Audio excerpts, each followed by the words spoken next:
మాజీ ముఖ్యమంత్రి జగన్మోహన్ రెడ్డిని అంతం చేసేందుకు 200 మంది షార్ప్ షూటర్లు అమెరికా నుంచి దిగారంటూ 99 టీవీలో జూలై నెల 20 తేదీన ఒక విశ్లేషణ చేయడం జరిగింది. ఆ విశ్లేషణకు సంబంధించి ఆ ఛానల్ సంబంధించిన అప్పటి ఎడిటర్ పత్రి వాసుదేవన్ గారు ఈ విశ్లేషణ చేశారు.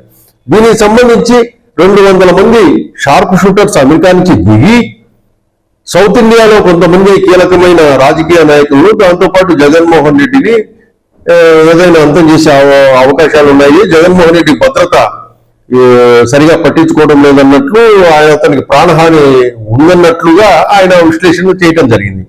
దాంతో జనసేన నాయకుడు సాయినాథ్ అనేసి ఆయన నల్లపాడు పోలీస్ స్టేషన్ లో కంప్లైంట్ ఇచ్చారు, గుంటూరు జిల్లా.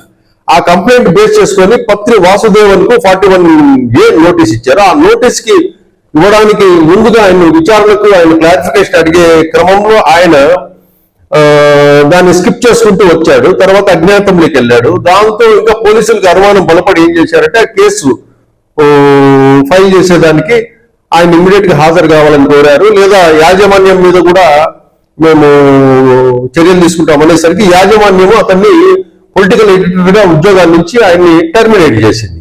దీంతో ఆయన నిన్న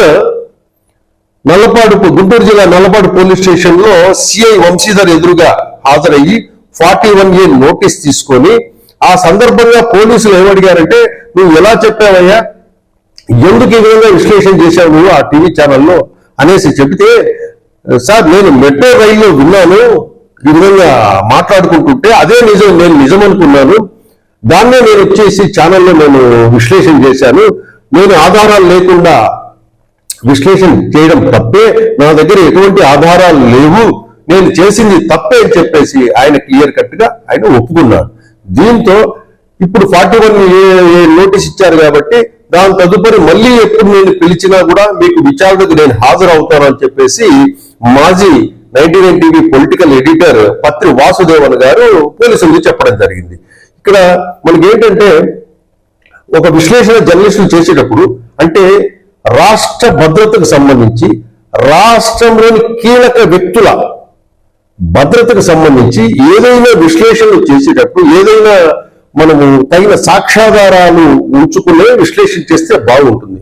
లేని పక్షంలో మనము ఎక్కడో రైళ్లలో విన్నాము, బస్సుల్లో విన్నాము అని చెప్పేసి మనము విశ్లేషణ చేసుకుంటూ వెళ్తే గనక భవిష్యత్తులో అది పోలీస్ కేసు ఎవరైనా నమోదు చేసేదానికి అవకాశం ఉంటుంది. తద్వారా మళ్ళీ దానికి విచారణ హాజరు చేసి క్లారిఫికేషన్ ఇచ్చుకునే పరిస్థితి ఉంటుంది. కాబట్టి జర్నలిస్టులు కూడా ఎవరైనా కూడా విశ్లేషణ చేసేటప్పుడు చాలా జాగ్రత్తగా, కొన్ని అంశాలలో విశ్లేషణ చాలా జాగ్రత్త వహించాల్సిన అవసరం ఎంతైనా ఉంది.